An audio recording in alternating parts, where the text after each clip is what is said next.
engine running. Liftoff. We have a liftoff. It's 5:09. I'm Eric Erickson. This is Atlanta's Evening News. Let's move to the news and talk about MS-13. It is not anything related to MSG. MS-13 is a violent gang from Central and South America, Mexican and elsewhere. They are known for literally butchering people, chopping people up, killing women. It's a terrible, violent gang. It is pervasive in urban areas in the Washington, D.C. area and along the West Coast. There are pockets of it throughout the country, including in the Atlanta area. And then you travel south towards Miami, you get it a lot. Head up towards Washington, D.C., you get a lot. It is a violent, vicious, bloodthirsty gang. These people are animals. And the President of the United States called them as much. And what did the media do? The media decided the President was talking about illegal aliens in general. On Wednesday, yesterday, the President, he was answering a question from a sheriff, I believe from the West Coast, about MS-13, and the President referred to them as animals.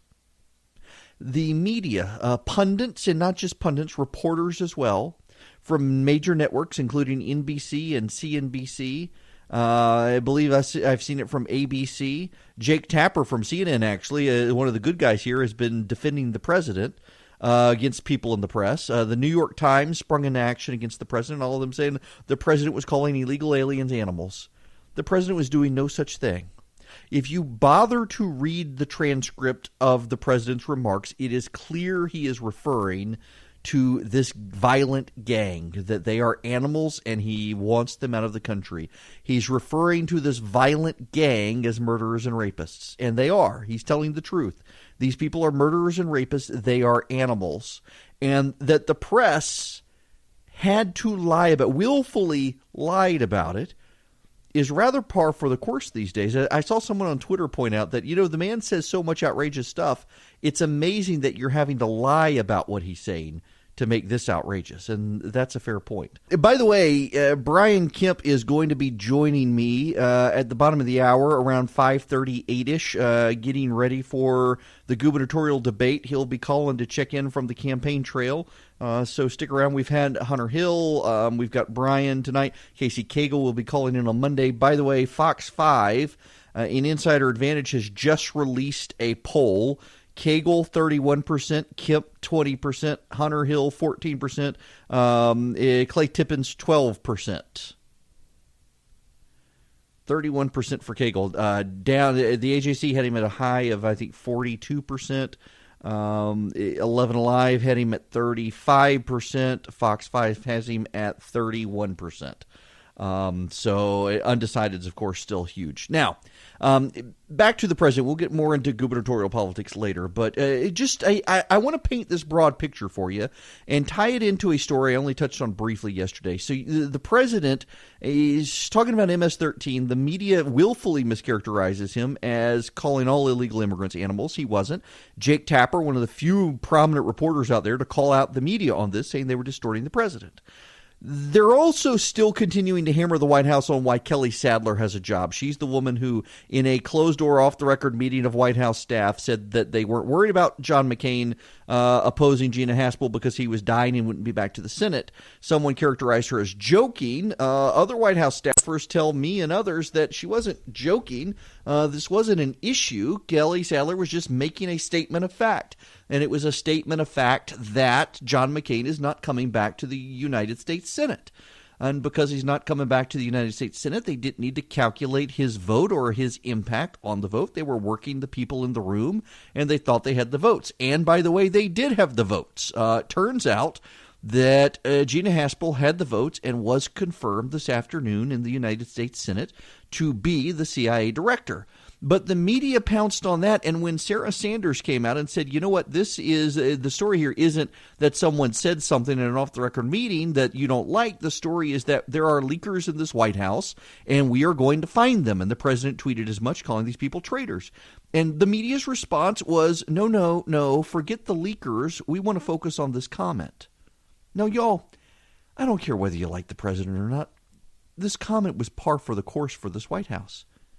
Lest you forget, the President of the United States told Frank Luntz on a stage in Iowa before the 2016 election that he didn't like John McCain because he was captured. He didn't like his heroes captured or some such. I mean, this was a rather par for the course argument by the president's campaign or by the president's White House. And yet the media wanted to be outraged about it, and they wanted to distract from a ton of other things that were happening in the White House. Because it's very, very clear to me now, there's that story we mentioned yesterday that a pro-Trump alternative media is surging. And I would submit to you that it is surging not because President Trump's supporters want a pro-Trump network. While there are certainly people who only want to hear the good news, who only want to hear the rah-rah, who don't want a word critical spoken of the president, the majority of these people, they just want a fair media. They want a fair hearing. They don't want a media that drips with contempt for them, as so much of the national media clearly does.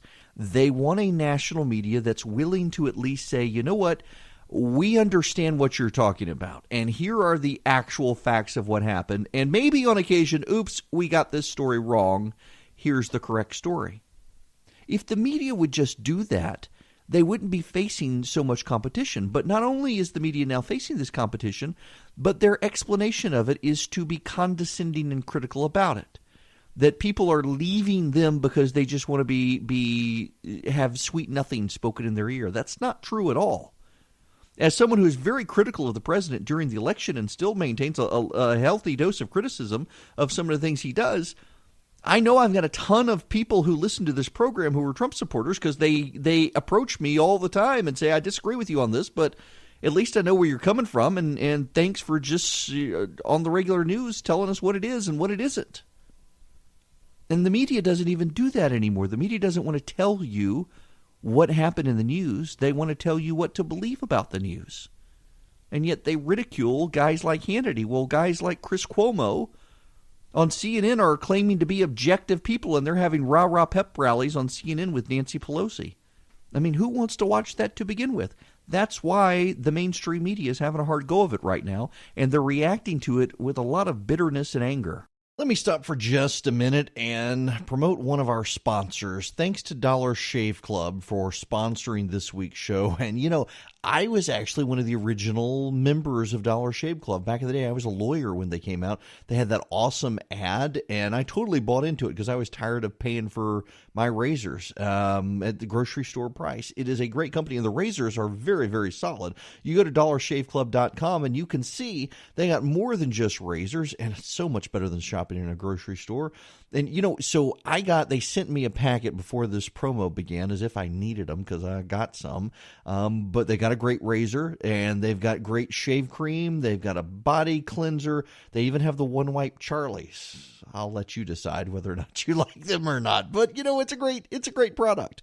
Really, really do like it. Their Dr. Carver shave butter is fantastic. And given that I am prone to rashes and whatnot, I only shave every other day because of it. I'm sure you wanted to know that. But it actually works, and I don't break out. So I highly do recommend Dollar Shave Club. I have been a Dollar Shave Club member for, well, gosh, I was a lawyer. It's been a long time since how long have they been around? I don't know. Anyway, they've been around forever. Solid company, great people, great idea too. They were the first. You got all these other competitors out there, and they were the first to come out and say, you know what, we can beat the other guys. So a great innovator. You can clean up your bathroom and your morning routine. Join Dollar Shave Club today for just $5 with free shipping. You'll get the 6-blade executive razor plus trial sizes of shave butter, body cleanser, One Wipe Charlies. Then keep the blades coming for a few bucks more a month. Way cheaper than what you'll get at the grocery store, by the way. Get yours at dollarshaveclub.com/Eric, ERICK. That's dollarshaveclub.com/Eric.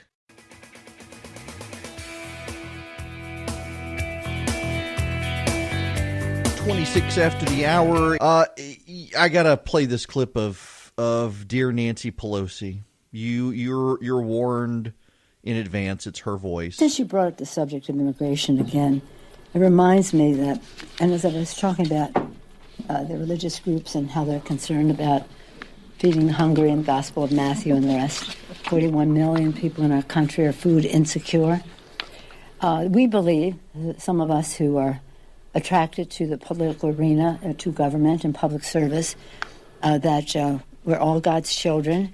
There's a spark of divinity in every person on earth, and that we all have to recognize that as we respect the dignity and worth of every person, and as we recognize our responsibilities with that spark of divinity within us. And so when the President of the United States says about undocumented immigrants, these aren't people, these are animals, you have to wonder, does he not believe in the spark of divinity, the dignity and worth of every person? These Wait, stop. Whoa. You believe that we all have a spark of divinity in us, but yet you're in favor of abortion? Right. Are not people, these are animals. The President of the United States. Every day that you think you've seen it all, along comes another manifestation of why their policies are so inhumane. Now, Charlie just pointed out to me while we're playing this clip, remember the president seemingly suggested that there might be good people in the KKK and the left went nuts?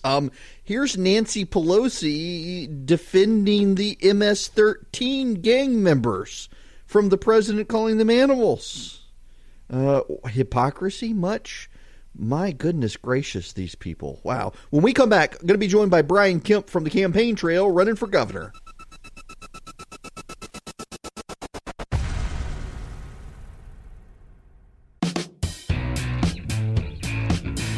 It is 38 past the hour and getting ready for, well, all the gubernatorial debate prep he's got to get ready for is Secretary of State Brian Kemp. How are you?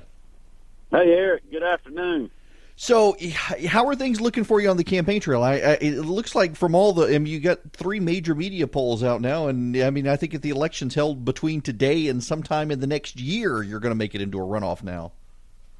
Well, we have a lot of momentum. I'm very excited about that. We've had a disciplined campaign working hard on the ground for 14 months or however long it's been now and holding our money to the end. I've worked very hard on our fundraising, and we've got our ads up. They're getting great traction and giving us a lot of momentum. So really our whole plan is coming together, and we're working hard. We're not going to be, I'm worried about that poll on Tuesday the 22nd, not any polls that are coming out now, but it's good to see movement, and we're feeling that on the ground. Well, I got to commend you on your advertising campaign because in addition to it being very funny, you haven't been blowing up your opponents as some of the others have thus far. It's been very much, I'm Brian Kemp, and this is what I believe, and we can all take a joke.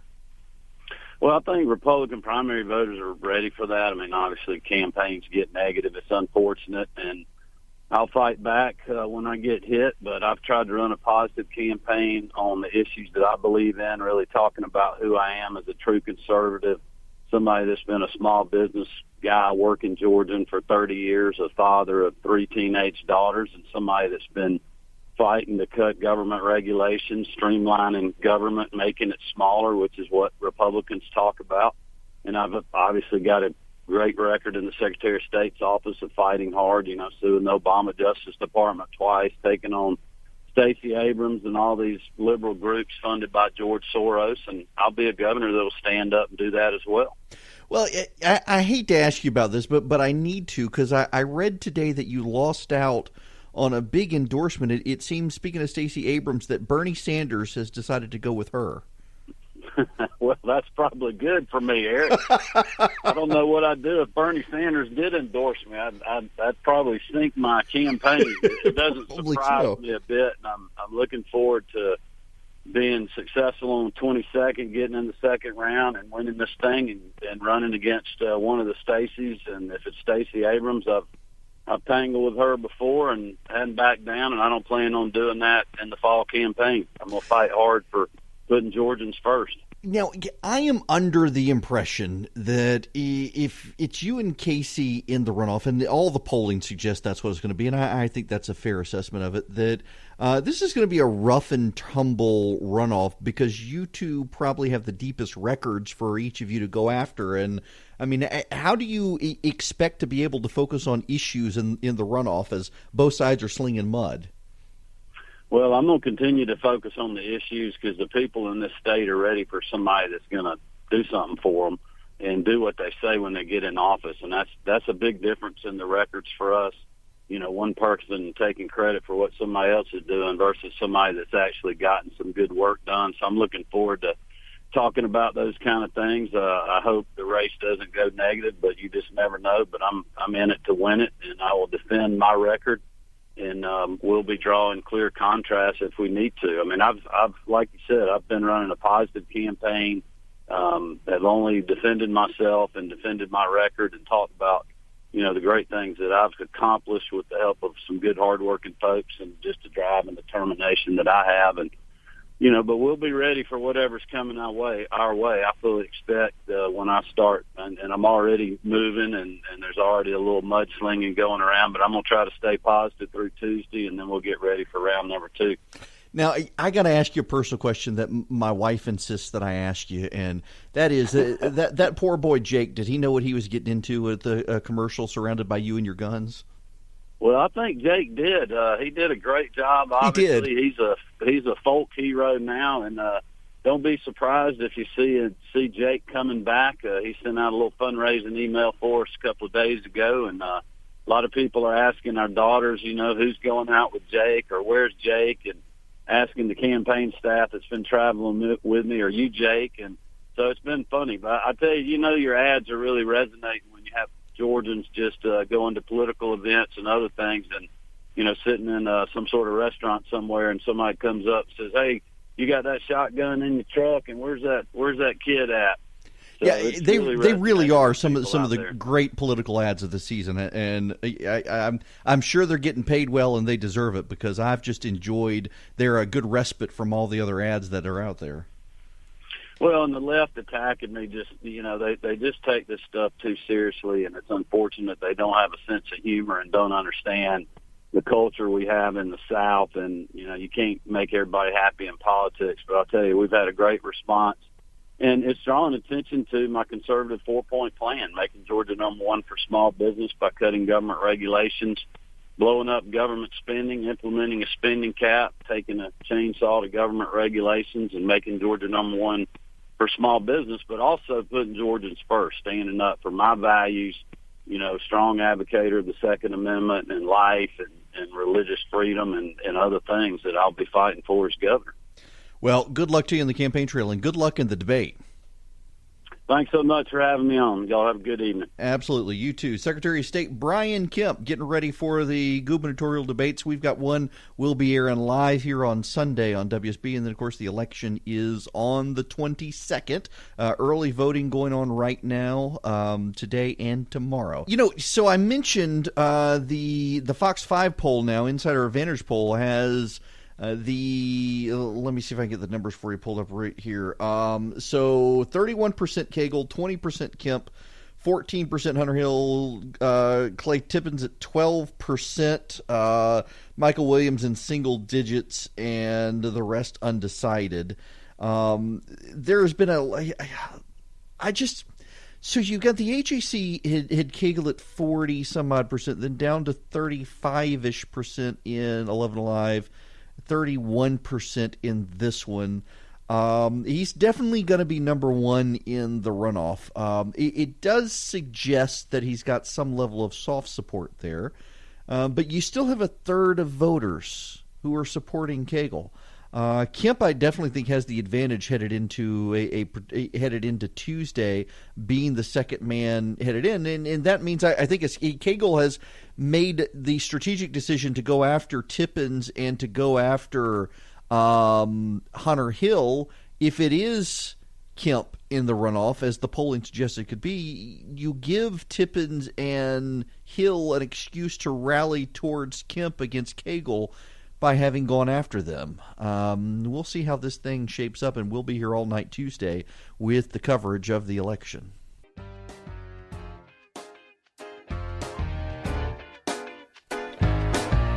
Is that stalled bus Michael Williams' deportation bus? It broke down on the side of the road. Oh, mercy. Yep, the deportation bus broke down. Won't be going to Mexico anytime soon. To the phones we go. John in Gainesville, you are up first. Welcome. Hey, how are you doing, Eric? I'm good. How are you?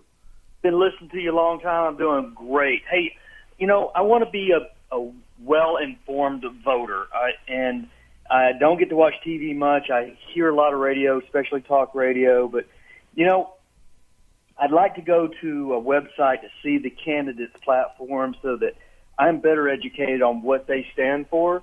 Do you have a website that you can give me and all the other listeners that allow us? Funny you should ask. There used to be Project Vote Smart. They would send around detailed surveys to the candidates, and they would build a website where you could see their positions on various things. But more and more of the candidates don't fill out the Project Vote Smart surveys, and largely because Project Vote Smart, a lot of their presuppositions are liberal. So why bother? The best place to go really is to their individual websites, and you can pull up their platforms and get a sense of their big key issues from their websites. Like, for example, what do they put as their number one issue? If is it immigration, or is it transportation, or is it taxes? Just see what their issues are and in what order they are, understanding that some of them put them up alphabetically, but you can get a sense in that regard from their individual websites as to what they care about. I mean, for example, there's actually a video up in Forsyth County.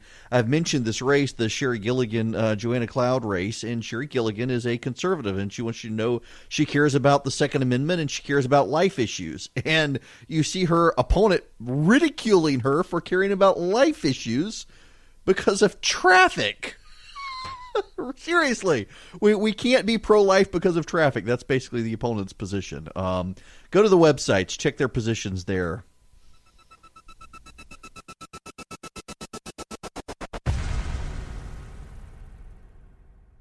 Three, two, 1, 0. All engine running. Liftoff. We have a liftoff. It's 9 after the hour, and I'm Eric Erickson. This is Atlanta's Evening News on WSB. The phone lines are open, and if you got questions about the election or what have you, certainly feel free to call in tonight. I'll do my best to answer your questions. 404-872-0750, 1-800-WSB-TALK. Real quickly, I have to share this with you. I know we should be straight into news, but I got to share this with you.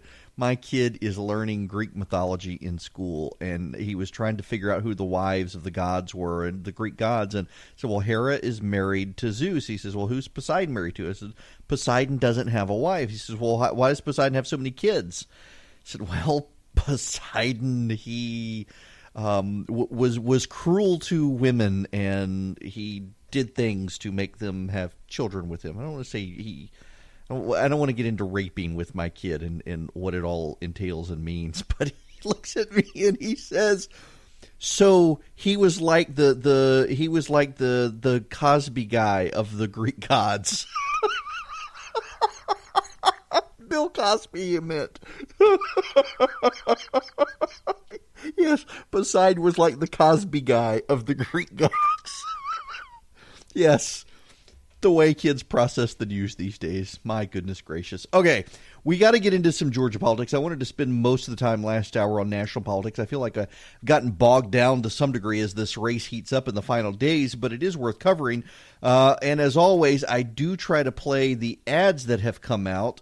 We have one now from Hunter Hill with Ted Cruz's endorsement. We've also got this one from Stacey Evans. This is the third in a 3-part ad campaign, a biographical ad campaign that I thought is actually, she does a really good job in these ads.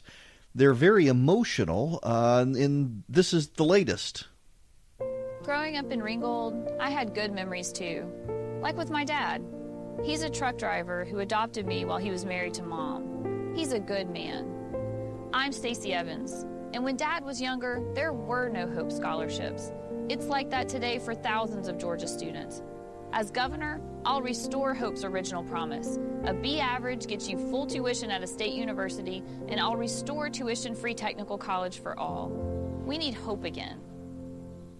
I think it's a good ad. I do. And as I've gotten more and more into filming video and stuff, the framing of it as well, her off-center to the right, then it shows a montage of different school kids. They're all centered. I think it is a good ad. She has done a very good job building up her biography in this race. I'm not sure whether it will actually get her through this. Meanwhile, we also have a new ad out from Hunter Hill featuring Ted Cruz. They sent me the draft of what's going out. Hi, this is Ted Cruz. I'm endorsing Hunter Hill for governor because he's a conservative of conviction. Hunter Hill fought to defend our Constitution during 3 combat tours overseas. He is strongly pro-life, pro-Second Amendment, and we can count on him to stand for our conservative values. This is Hunter Hill. Are you tired of career politicians who campaign like Ronald Reagan and then govern like Barack Obama? I know I am. I'm an Army Ranger, not a career politician. My opponents offer campaign gimmicks, but I will bring true conservative leadership to tackle the tough issues and drive a conservative vision for our state. As governor, I will eliminate the state income tax, stop sanctuary cities, and fight for our Christian values. Again, I'm Hunter Hill, and I would appreciate your vote on May 22nd. Paid for by Georgians for Hunter Hill. Radio ad for Hunter Hill there with Ted Cruz, who I'm assuming recorded his audio on an iPhone or something, popping some peas there, which we're not supposed to do in radio. So those are the latest ads we have out and in circulation. Now, to give you guys a sense, if you tuned in the first hour, I told you to put a pin down right where I-20 and the connector cross over and go out 20 miles. You'll get rain. Do the same thing and go out 15 miles now. And on the south side, the rain is starting to get in that regard. It's also along I-20 past Villa Rica. Heavy rain coming up I-85 as well. If you're in the Noonan area, just watch yourself out there, because when you get south of Noonan, the rain is going to start getting very, very heavy. And then south of the 675 connection on the south side by Stockbridge, get down towards McDonough and Locust Grove, you are going to get some heavy rain out there as well. Mostly on the north side, there are scattered showers, but you're fairly well okay till you get out towards Brazelton. That reminds me, tomorrow night at 7, I will be at the train depot in Hushton, just outside of Brazelton. My buddy Sam Thomas is running for the state house out there. That is basically Jackson County is the district. So if you're in Jackson County, in that area, I will be in Hushton, and you are more than welcome to come see me at 7. Will not be doing a live broadcast at the event, though. I don't want to get in the habit of doing live broadcasts at political events, because there always wind up being a bunch of them. But come on by. After 7, I will be there. Now, other news, we do have the polling I mentioned in the gubernatorial race as this shapes up on the Republican side. And as Brian Kemp and I talked, Stacey Abrams has nabbed the Bernie Sanders endorsement. I admire... Well, Stacey Abrams and I disagree on a ton of stuff. She is very liberal. I'm very conservative. What I like about Stacey Abrams, though, is that she's not playing at being someone. And I think as a partisan, I have to appreciate that, and you should too. You may not agree with her on anything. You may not even like her. But you should appreciate that she's not putting on airs of being someone she's not.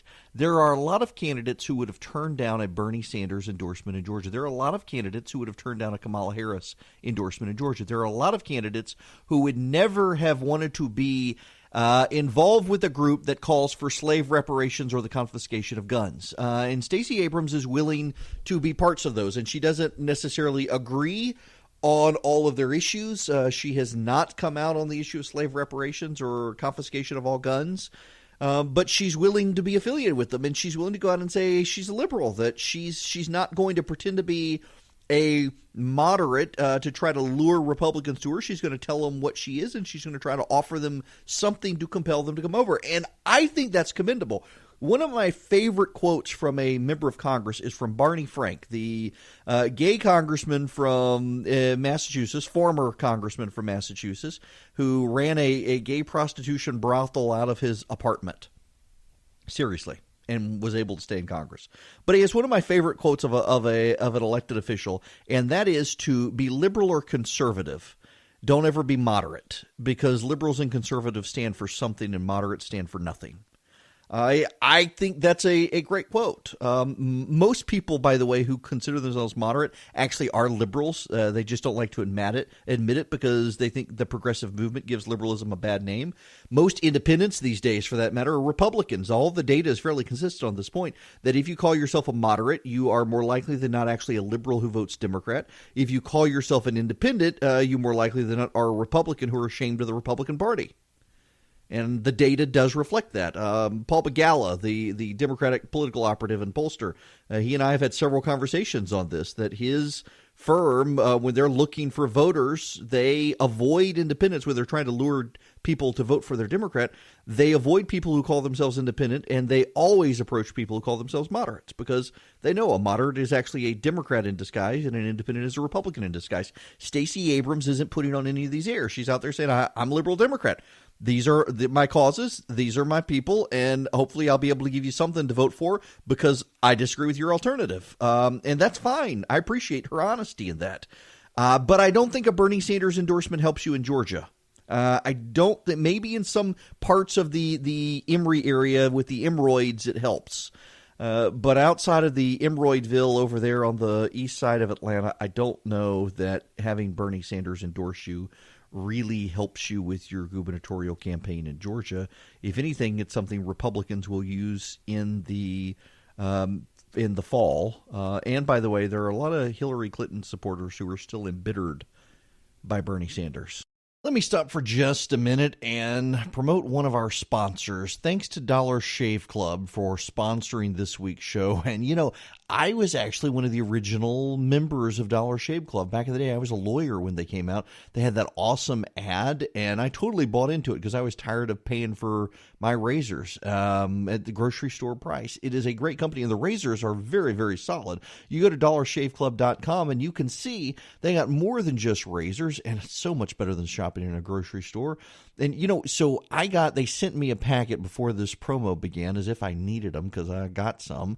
But they got a great razor, and they've got great shave cream. They've got a body cleanser. They even have the One Wipe Charlies. I'll let you decide whether or not you like them or not. But, you know, it's a great product. Really, really do like it. Their Dr. Carver shave butter is fantastic. And given that I am prone to rashes and whatnot, I only shave every other day because of it. I'm sure you wanted to know that. But it actually works, and I don't break out. So I highly do recommend Dollar Shave Club. I have been a Dollar Shave Club member for, well, gosh, I was a lawyer. It's been a long time since how long have they been around? I don't know. Anyway, they've been around forever. Solid company, great people, great idea too. They were the first. You got all these other competitors out there, and they were the first to come out and say, you know what, we can beat the other guy. So a great innovator. You can clean up your bathroom and your morning routine. Join Dollar Shave Club today for just $5 with free shipping. You'll get the 6-blade executive razor plus trial sizes of shave butter, body cleanser, One Wipe Charlies. Then keep the blades coming for a few bucks more a month. Way cheaper than what you'll get at the grocery store, by the way. Get yours at dollarshaveclub.com/Eric, ERICK. That's dollarshaveclub.com/Eric.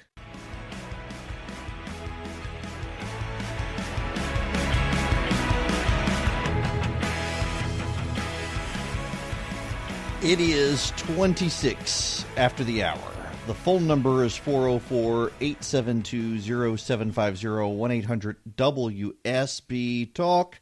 Let us go back to the phones to Joe and Austell. Welcome. Hi, how are you? I'm good. How are you?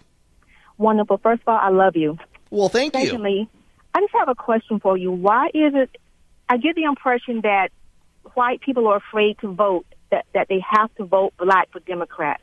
All the commercials are trying to recruit or get the black vote, where are the white people, the Democratic whites, to say, hey, this is who I want, not because of the color? I don't understand. Why are they afraid to vote white? Like the Mary Norwood situation. And one of the big issues there is on the Democratic side, you deal with different issues on the Republican side. There is among liberal whites a prevailing sense of guilt that sometimes they feel like they have to vote for a minority candidate so that they can feel good about themselves and reassure themselves they're not racist. Yes, I agree. 100%. I do. Well, and to some degree as well, take, for example, the Abrams-Evans race. You've got a situation where Stacey Evans is being attacked by some political activists for being white, that somehow she's trying to keep out a black person. And within the Democratic Party, identity politics is such a big thing that there will be some white voters who believe that yes, she is trying to do this, which I don't think is actually the case. I mean, her entire point of running is she wants to restore the Hope Scholarship. Race has nothing to do with it. But, in the Democratic Party, they played with this fire for a long time. It's starting to burn all of them. And they're believing that. They're buying that. The guy that's running for Secretary of State, he comes off his porch saying, my grandfather risked his life to stop a lynch. Who are you trying to get the vote for? I mean, what? I mean, I don't get it. I'm like, when are we going to stop this? That's part of the problem as well. I mean, when Keisha Lance Bottom won, the thing was black girl magic. What is that to say in a political office? Yeah, I remember, and Joe, thank you for calling. I got to let you go there because we're almost out of time here. We got a hard break. But I remember a guy giving a speech where he said he longed for the day where we were judged by the content of our character and not the color of our skin.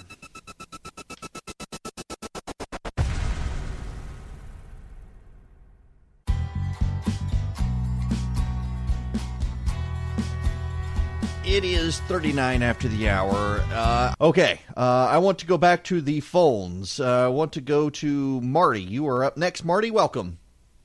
Good evening. How are you? I'd like to ask your feelings about Mr. Kemp's actions on the Monroe County, Bibb County line issue. I actually think he's handled himself very well on this issue. And I live in the county that stands to lose, but I think he's handled himself very, very well. And for those of you who don't know what Marty's talking about, Brian Kemp, Secretary of State, has to deal with a border dispute between Monroe County and Bibb County. Well over 150 years ago, between Monroe and Bibb, the line was drawn and the end point was connected to a ferry that crossed the Ocmulgee River. And that ferry station burned, it was abandoned, and no one ever really thought of it. The line was what it was. You had taxpayers in Monroe County continuing to pay Monroe County taxes, taxpayers in Bibb County paying Bibb County taxes. And the Bass Pro Shop that's on 75 is just inside Bibb County, right at Bass Road. And I was the lawyer for that deal. It was the very last deal that I did, and we did 3 surveys to make sure that no part of that Bass Pro Shop could be in Monroe County because the border was technically nebulous. The end point on the border no longer existed. So we did 3 surveys, and we went with the worst-case scenario survey to ensure that even in the worst-case scenario, only the part of the parking lot could be in Monroe County. Now, what happened was Monroe County suddenly took an interest in where the line was. They claimed at the time that it was they didn't want development down there. They wanted to be a bedroom community. The reality is it came out over time and a lot of litigation that ensued that really they wanted in on it because they knew there were going to be some big development in the area. The result is that no development came in that area. There were plans for Target, a Lowe's, and other things. And with the border being undecided and nobody wanted to build in that area, they shut down all of it. So they hired a surveyor, and it turns out that the surveyor was kin to someone on the commission in Monroe County. And all Brian Kemp has wanted to do is interview the guy and he's refused to be interviewed. So Kemp won't. It is the job of the Secretary of State to settle these border disputes between counties, and he can't settle it because people won't cooperate with him. So he's held it. And it seems to me it's a no-brainer that no property owner has paid taxes to both Monroe and Bibb County. So draw the line where the property taxes are if you're unsure, so that people aren't disrupted. Now, my house could actually wind up being in Monroe County if this, depending on how the situation goes. Only a couple hundred feet from Monroe County, but I wouldn't mind being in Monroe County, but as a Bibb taxpayer, it would hurt economically with the schools and stuff for that disruption. And, nonetheless, I think Brian Kemp has handled himself as well as he could in a difficult situation, far better than either county has handled themselves.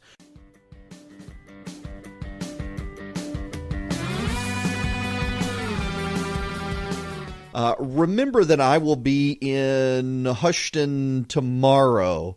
We've had 3 different people call, and they've all said I was pronouncing it the wrong way. I say Houston. I always have. And I will be there at the train depot on tomorrow night at 7 o'clock after the show. I will not be – we're not going to do the live broadcast there, so don't show up expecting to hang out during the show. I will be there after. So anyway, I want to tell you guys a story. Just let me be a storyteller here. Don't tune away. Nope, you need to hear this. Interviewed a lady. She was a victim of human trafficking. And Clay Tippins, to his great credit, is running for governor as the candidate talking about this issue. I don't know that you all know. Maybe at a theoretical level you do, not at a practical, real level, understand that Atlanta is a hotbed of human trafficking. And by human trafficking, I am talking slavery. People who literally are slaves who cannot escape. And they are sold out, and awful things are done to them. And this lady helps those who have been in the situation. She was rescued. And she's not we have the sense that it's foreigners who are brought into this country, and actually majority of those brought into this country or who are human trafficking victims of this country now are actually kidnapped American kids. I thought about that the other day, that terrible story. You had the one kid followed home by someone who pretended to be police, and then a mother in South Atlanta caught her kids nearly kidnapped out of the driveway by strangers. It is majority American kids who are trafficked now, and this young lady was trafficked by her father. Yes. She was a student.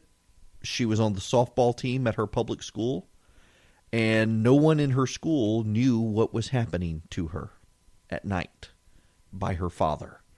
It is an amazing story, and she was ultimately rescued. And I want to share that story with you and the details around it. I'm doing a new series with CRTV. If you want to watch it, it'll be out soon. Text the word family to 345-345, and I'll get you the information to subscribe.